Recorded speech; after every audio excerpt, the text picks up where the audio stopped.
Mendonça. Um bom dia a todos. Eu queria tomar a liberdade de cumprimentar todos os integrantes da mesa na pessoa do senador Paulo Paim. Dizer que, para nós, da Advocacia Geral da União, é uma honra muito grande participar desse debate público, justamente em decorrência do tema propriamente dito, né?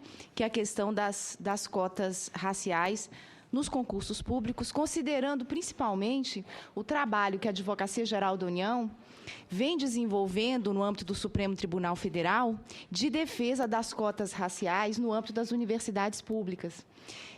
Nós sabemos, e até é público, né, que a própria questão da cota na universidade ela tem sido objeto de questionamento judicial. Daí o trabalho que o Supremo Tribunal Federal passou a desenvolver, já no ano de 2010, né, o próprio Supremo realizou audiências públicas para discutir a questão das cotas no âmbito das universidades e eventual ofensa ou afronta a essa política de cotas a dispositivos constitucionais.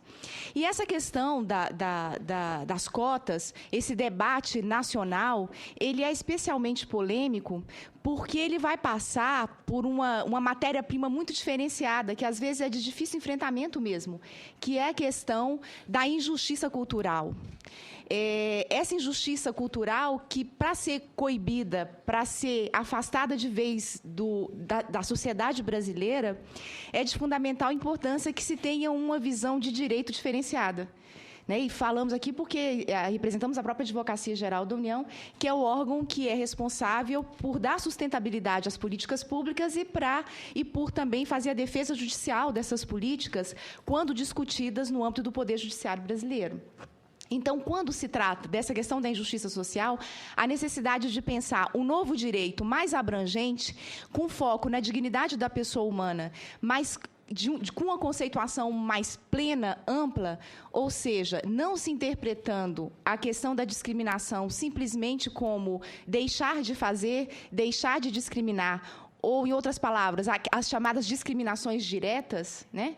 Mas também aquelas indiretas, ou seja, aquelas discriminações que elas se arrastam ao longo do tempo, que muitas vezes são imperceptíveis, que não se tem um marco expresso na legislação que diga é ilícito, porque quando se diz que é proibido, que é ilícito, é tranquilo, porque aí as pessoas evitam a prática. Agora, quando não se diz que é ilícito, e aí fica realmente naquele âmbito, que é um âmbito praticamente de difícil detecção ou imperceptível, é que aí a discriminação ela é muito mais devastadora, ela é muito mais grave, ela é muito mais séria, e muitas vezes o enfrentamento é muito mais difícil. Daí, a inserção ou o enfrentamento por intermédio das ações afirmativas. A importância de se ter as ações afirmativas como um remédio jurídico para esse tipo de discriminação também indireta, que, quando se arrasta ao longo do tempo, ele acaba por implementar uma sociedade altamente discriminadora, discriminatória, e uma sociedade que, para se coibir, se afastar essa injustiça cultural, é preciso se adotar medidas ainda mais drásticas. Então, no ordenamento jurídico nacional, nós já temos hoje, na própria Constituição, alguns dispositivos que expressamente vão nos dar, digamos, todo o respaldo para essa ação afirmativa, e aqui não somente, senador, em relação às cotas nas universidades, mas também especificamente nos concursos públicos. Ou seja, nós temos um suporte constitucional que nos dá elementos, que nos dá base para irmos além. A Constituição Federal, lá no artigo 7º, inciso 20, ela já vai nos indicar a impossibilidade de se ter qualquer tipo de discriminação no que se refere ao acesso ao mercado em termos de gênero, né? Então, não é possível se ter a discriminação em termos de gênero no que se refere ao acesso ao mercado. Também a Constituição Federal, no artigo 37, inciso 8º, já vai falar das cotas para os deficientes físicos, acesso aos empregos e aos cargos públicos com percentual diferenciado justamente para os deficientes. Não somente isso, não somente a Constituição propriamente dita, mas toda a legislação que sobrevém, ela também vai dar suporte, vai dar amparo para uma política diferenciada, afirmativa, no que se refere à questão racial no Brasil. Nós temos a Lei 10.172, que trata de medidas para combate à discriminação de acesso ao ensino superior.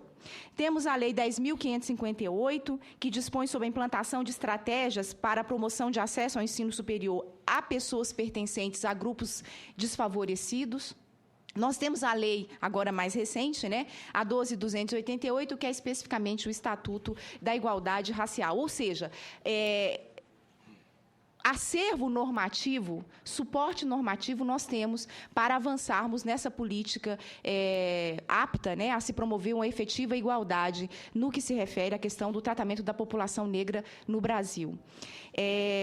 Os dados, e aqui já entrando mais na questão das cotas no âmbito das universidades, porque duas ações discutem no Supremo a questão da constitucionalidade dessas cotas.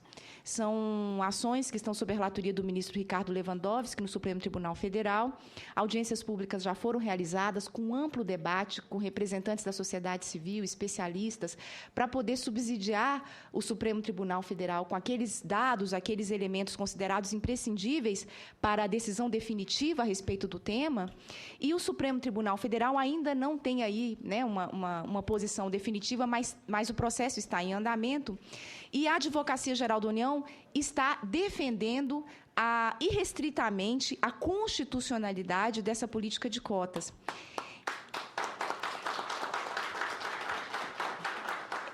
Com uma convicção muito clara por parte da Advocacia Geral da União, baseada não somente na questão histórica, mas principalmente nos dados. E o lado positivo, né, dos dados é justamente esse, né? Eles acabam viabilizando e permitindo que o administrador público, que o gestor público, que as próprias casas legislativas, elas passem a ter a ciência, né, desses dados, de modo a dar um tratamento adequado e de se implementar políticas públicas que venham efetivamente a ajustar, né, eventuais distorções que possam haver. E aqui, especificamente no que se refere à questão da política de cotas, a Advocacia Geral da União vem fazendo essa defesa irrestrita no âmbito do Supremo Tribunal Federal. Por quê? Os dados vão atestar que, em relação há uma diferença muito evidente, quando se trata de nível de escolaridade, entre da população negra em relação à branca, uma diferença de aproximadamente 2 anos em termos de escolaridade, ou seja, da média. A média, quando você coloca em comparação a população negra em relação à branca, nós vamos ter, dado, né, não há o que se discutir, uma diferença de 2 anos de escolaridade. É essa a média. Então, isso não fica só restrito, obviamente, à escolaridade, porque é um fato certo de que, quanto menor o nível de escolaridade, menor também a renda, porque isso vai ter um impacto direto também na questão socioeconômica. Então, na verdade, é um processo, que é daí a necessidade de se ter uma política pública efetiva que venha a viabilizar a inserção da população negra no âmbito das universidades, ou seja, o acesso ao ensino superior efetivo, de modo a capacitar, aparelhar essa população, que hoje ainda está, sim, numa margem de discriminação, por conta dos dados, não somos nós que afirmamos, né? Por conta dos dados, justamente de modo ao se assegurar o ensino superior, se permitir uma formação adequada para que se possa também aparelhar a população negra ao mercado de trabalho, para que ela possa disputar uma vaga no mercado de trabalho em pé de igualdade. Mas daí, se chegar nesse ponto de se ter esse tratamento igualitário, é preciso haver, sim, por parte do poder público, a adoção de medidas efetivas que possam tornar aquilo que hoje é o ideal uma realidade, ou seja, a concretização dessa igualdade material, que hoje, infelizmente, no país, nós ainda não temos. Os dados do IBGE de 2010 já atestavam do censo, atestavam que dos 12,7, aqui só para dos 16,2, milhões de brasileiros que vivem em condições de miserabilidade, 11,5 milhões são pardos e negros. Quer dizer, os números, eles são realmente assustadores, né? E quando se trata de rendimentos, os dados do IBGE, agora de 2009, mas por que falo 2009? Porque vem se arrastando ao longo do tempo, desde 2006, é um dado inalterado, que não se altera, desde 2006, o que há em termos de renda, é que, quando se compara a renda do homem branco e da mulher branca com a renda do homem negro e da mulher negra, o homem branco e a mulher branca ganham, em média, o dobro do que o homem negro e a mulher negra daqueles que já estão inseridos no mercado de trabalho. Quer dizer, são dados que atestam a necessidade de se ter uma ação célere, rápida, do poder público, de modo a se assegurar a efetiva igualdade de oportunidades. Há uma crítica que é a crítica principal, digamos assim, que é feita, senador, em relação à questão da política de cotas nas universidades, é de que essa política de cotas não deveria ser, esse recorte, ele não deveria ser um recorte racial, deveria ser um recorte social. Ou seja, não deveria se assegurar a cota para o negro, deveria se assegurar a cota para o pobre. E aí, Frei Davi, essa crítica que se tem de que deveria ser da cota para o pobre, ela também vai ter aí, digamos, uma questão muito, muito clara no que se refere aos dados, porque os dados também vão atestar que é muito mais fácil sair dessa condição de miserabilidade o branco pobre do que o negro pobre.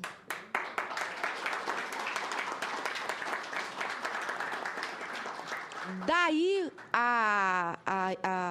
quando se trata, portanto, da importância dos dados, que é sempre importante que a gente destaque.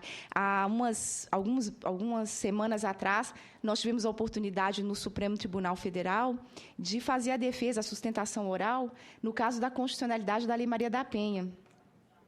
E lá naquela sustentação oral, eu tive a oportunidade de expor aos ministros do Supremo os dados da violência contra a mulher. Então, os dados, eles espancam qualquer tese no sentido contrário à eventual inconstitucionalidade. E a mesma realidade a gente vê aqui, quando se trata da questão da política de inclusão da população negra.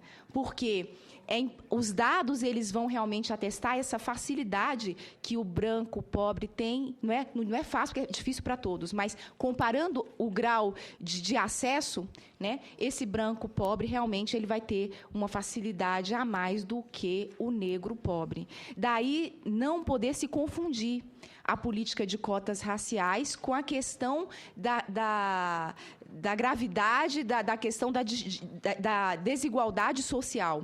Precisa, sim, se ter política, obviamente, né, de se combater a miserabilidade no país, né, tanto para negros quanto para brancos, é verdade, mas a questão do acesso ao ensino superior e a consequente formação desse também para o... Perdão, perdi o raciocínio aqui, mas já estou fechando, senador. Suspender a campainha. Perdão. Mas já vou encerrar, então. Só para dizer, então, que no que se refere à questão da política de cotas, há uma relação direta. Porque se você tem um acesso à formação, você passa a ter um acesso com muito mais facilidade ao mercado de trabalho. E se você tem um acesso ao mercado de trabalho, você passa a ter acesso a uma renda. A uma renda, muitas vezes, diferenciada. E aí, quando você passa a ter acesso à renda, por óbvio, a questão social também ela é solucionada. Daí a importância dessas políticas estarem muito bem encadeadas umas com as outras, casadas umas com as outras. E aqui, já finalizando e agradecendo a generosidade aqui do senador com relação ao tempo, né, e já pedindo desculpas aí também por tê-los cansado, de dizer que a Advocacia Geral da União, nessa missão que lhe confere a Constituição, de fazer a defesa das políticas públicas, né, se houver aí uma deliberação, e aqui envolvendo não somente as casas legislativas, como os poderes públicos constituídos, no sentido de se implementar uma política dessa ordem, senador, de cotas também no âmbito dos concursos públicos, né, é missão da Advocacia Geral da União promover, com todo o seu aparelhamento, com toda a sua estrutura, com todo o rol de advogados públicos, a defesa também irrestrita dessa política. Então, com essas palavras, né, agradecendo mais uma vez, a Advocacia Geral da União destaca aqui que está à disposição, né, e agradecendo também a oportunidade de participar desse debate tão rico para a sociedade brasileira. Muito obrigada pela atenção.